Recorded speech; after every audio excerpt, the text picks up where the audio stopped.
코인 하는 사람들도 표가 된다는 겁니다. 이를 잡아야 돼요. 그러다 보니까 여기 아까 말씀드린 대로 처음에는 별개다 라고 했다가 이제 뭐라고 했냐? 국회에서 같이 논의해야 된다 라면서 입장이 살짝 바뀌었습니다. 알고 아닌 미국, 돈 벌 시간이 더 늘었습니다. 촬영 시각은 1월 19일 낮 12시 10분경입니다. 자, 돈 벌 시간이 늘었다 무슨 얘기인가? 이 얘기 한번 해보겠습니다. 원래요, 그 모든 정부 부처가요, 새해가 되면 대통령한테 업무 보고라는 걸 합니다. 이게 무슨 얘기냐? 자, 우리 부서에서는 올해 이러이러한 내용을 중점적으로 두고, 뭔가 업무를 진행하겠습니다. 라고 보고를 하는 겁니다.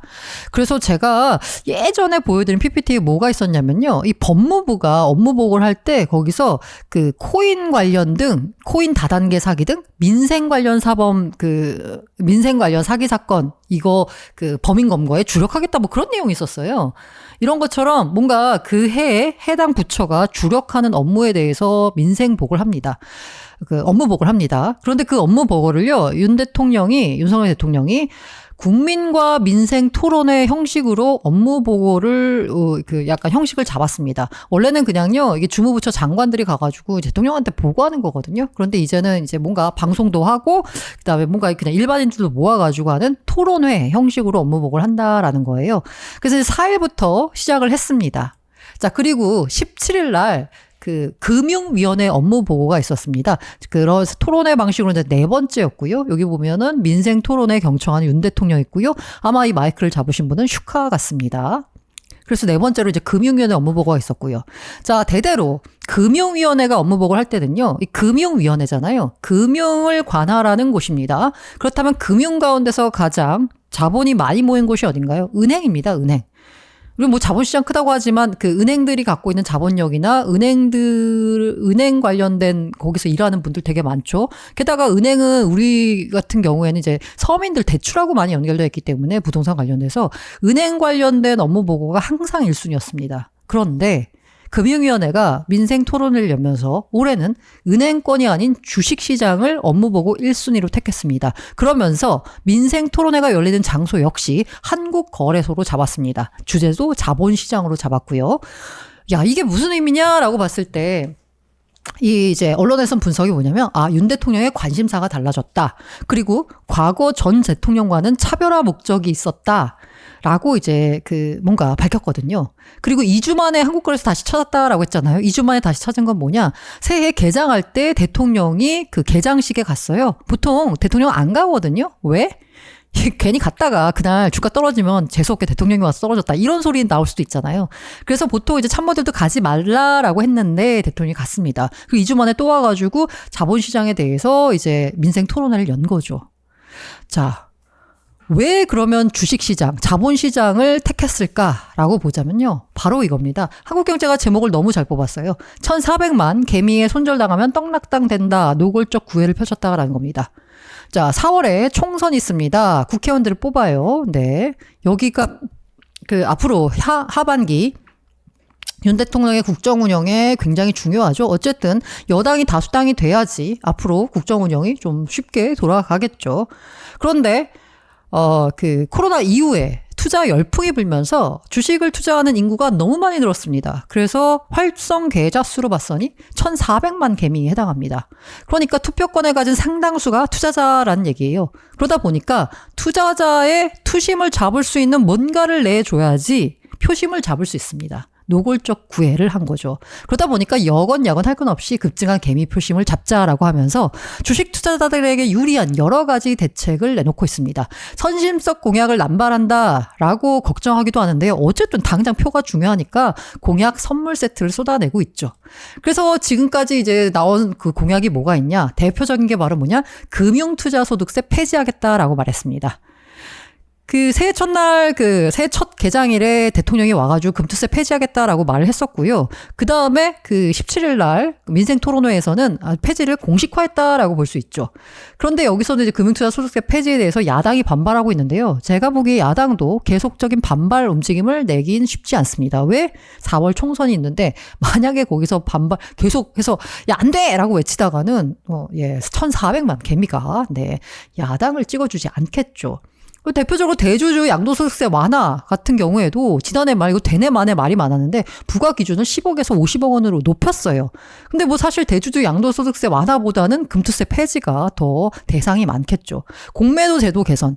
개인들이 이게 아무리 학술적으로 공매도가 주가락에 미친 영향이 없다라고 해도 느낌적인 느낌으로 기분 나빠. 공매도 해가지고 기관이랑 외국인이 먹는 거, 돈 먹는 거 기분 나쁘거든요. 그거 네. 이게 금융위 입장은 뭐였냐면요. 아니다. 이게 뭐 학술적으로는 없고 전 세계적으로는 그런 나라가 없다. 공매도를 이렇게 무조건 금지한 나라가 없다라고 했는데 갑자기 얘가 그 금융위가 입장을 확 바꿨습니다. 한시적 중단 및 제도 개편하겠다라고 했어요. 제도가 개편될 때까지 우리가 공매도를 중단하겠다라고 했거든요. 왜? 여론이 안 좋으니까 한 거죠. 그다음에 이사 충실 의무 대상 주수로 확대, 의무 공개 매수 제도 제도입이라고 해서 약간 그간 개미들이 약간 불만이 많았던 부분에 대해서 정책을 내놨습니다. 그걸 고쳐주는 정책을. 그리고 어제 와가지고 금투세 폐지를 확정을 했고요. 그 다음에 IS 비과세 한도를 높여주기로 했습니다. 그러니까 세금을 좀 덜 내게 해주겠다. 주식 투자하는 개미들한테 세금 부담 낮춰주겠다라고 아예 이제 발표를 한 겁니다. 자, 그러면 코인러한테는 어떤 떡을 줄까? 관심이 갈 수밖에 없죠. 아까 1,400만 개미가 있다라는 말씀드렸죠. 코인하는 사람이 얼마가 될지 모르겠어요. 대충 업비트, 뭐 빗썸 이런 거 계좌 다 합치면 뭐 300만 얘기가 나오고 있거든요. 뭐 600만, 700만 나오고 있는데 중복 계좌 합치고 뭐 하면은 한 300만? 뭐 근데 거기서 또 활성 계좌 또 따지면 또 막 줄어들 텐데 대충 한 300만이라고 보자면 이것도 적지 않은 숫자입니다. 그러다 보니까 금투세 폐지와 맞물려서 코인 과세도 바뀔 가능성이 있습니다. 원래는 금투세와 코인 모두 다 내년 1월부터 과세를 계획을 했습니다. 그런데 금투세는 폐지하기로 했죠? 그러면서 처음에 코인 과세할 때 왜 그러면 내년부터냐라고 했을 때 금투세와의 형평성 문제가 나왔었거든요. 그러면 야 금투세 폐지하면 같은 형평성 논리라고 하면 코인 과세도 유예하거나 폐지해야지 라는 이제 얘기가 나온 거죠. 이 얘기가 이제 그 17일 그 민생 토론회 거기서 나온 거거든요. 거기서 이제 무슨 얘기가 나왔었냐면 이제 세제실장이 아까 말씀드린 대로 17일 날 민생 토론을 하기 전에 기자들을 불러다가 미리 설명을 하거든요. 거기서 뭐라고 했냐면 가상자산 과세 부분에 있어서 금투세랑 같이 뭐 폐지하는 거냐 같이 가는 거냐고 물었을 때 가상자산의 경우에도 같이 국회에서 논의돼야 될 상황이다. 국회에서 이제 구체적으로 논의를 해봐야 되는 문제다라고 지적을 했어요. 그런데 앞서 금투세 폐지를 처음 말한 게 뭐 언제라고 제가 말씀드렸나요? 윤 대통령이 1월 첫 개장일 때 그 이제 증권거래소 와가지고 금투세 폐지를 얘기했었잖아요. 그때 이제 사람들이 그러면 금투세 폐지하면 코인 과세 어떻게 되는 거야? 라고 물었죠. 여기 보면 1월 3일 기사입니다. 그때 금투세 폐지한다는데 가상자산 예정대로 내년부터 과세하는 거예요? 어떻게 되는 거예요? 라고 했을 때 그때 정부 입장은 뭐였냐면 가상자산 과세와 금투세는 별개다. 라는 입장이었습니다. 왜? 22년 당시 가상자산 과세 도입을 추가 유예하기로 한 건 과세 인프라 구축과 관련 기본법 제정 등 투자자 보호 체계를 갖출 시간이 필요했다는 이유다. 그러니까 금투세와 코인 과세는 상관없는 거야 라는 입장이 바로 1월 3일 정부의 입장이었습니다. 그런데 1월 17일 입장이 바뀌었죠. 이제 국회에서 논의를 해봐야 되지 않겠느냐라는 식으로 바뀐 거예요. 왜일까요? 표가 무섭습니다. 네. 이게 처음에 코인 과세할 때 뭔가 도입할 때 그 비과세 주식 비과세는 5천만 원인데 비트코인 비과세는 왜 250만이냐 차별하지 말아라 이럴 때도 5만 명이 넘는 사람들이 참여하면서 불공정 과세 해소를 촉구했어요. 이 얘기는 뭐다?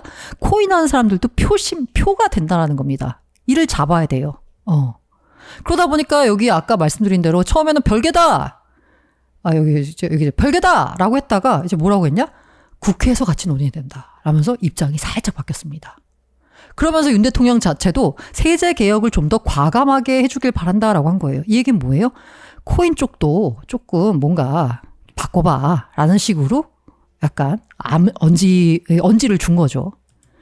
자, 그리고 표가 무섭다는 증거가 또 있는데요. 이게 아까 그 17일 날 민생 토론회가 있었고요. 그 전에 기자들 대상으로 설명회가 있었다라고 했잖아요. 그 설명회 자리에서 금융위원회 입장이 뭐였냐면 코인 과세와 더불어서 비트코인 현물 ETF 관련돼서 11일 날 비트코인 현물 ETF가 출시되자 이거 뭐 그 거래를 지원 한 해 만에 하고 있을 때 금융위원회가 금융투자협회를 통해서 야, 증권사들이 그 현물 ETF 거래 지원을 하지 않도록 조치해달라라고 했어요. 왜? 자본시장법에 어긋난다. 그리고 기존 정부의 입장에 어긋난다라는 거였거든요. 16일에도 같은 입장이었습니다. 도입이 어렵다. 왜? 안정성과 투자자 보호 문제가 있기 때문이다. 라는 게 바로 금융위원회 입장이었습니다. 세금에 대해서는 뭔가 국회에서 논의해 봐야 된다라면서 입장이 좀 바뀌었는데 ETF에 대해서는 이거 투자자 보호 문제가 있고 안정성 때문에 이제 안 돼라고 한 거예요. 근데 이 ETF 투자 관련돼서는요. 우리만 그런 건 아니고요. 싱가포르 역시 비트코인 ETF 투자 안 된다라는 거예요. 개인의 경우. 그리고 태국도 비트코인 ETF 거래 허용 계획 없다라고 했습니다. 근데 태국 같은 경우 웃긴 게요. 이게 그 투자자 보호를 위해서 현물 ETF 거래 허용 계획은 없는데 ICO 개인 투자 상한제는 폐지했어요. 물론 부동산 및 인프라 프로젝트 기반 코인에 대해서이긴 하지만 어쨌든 투자자 보호라고 하면 코인 투자 자체에 대해서 약간 코인 투자가 위험한 거 아닌가요? 근데 여기는 상한제를 폐지하고 여기는 거래를 안 된대. 그런 얘기는 뭐예요? 이게 아무래도 이 저렴한 수수료 때문에 미국으로 자금이 현재 몰리고 있거든요. 실제로 유럽 비트코인 ETF 상품에서 7,520만 달러가 순유출돼서 미국으로 갔어요. 수수료가 더 싸니까.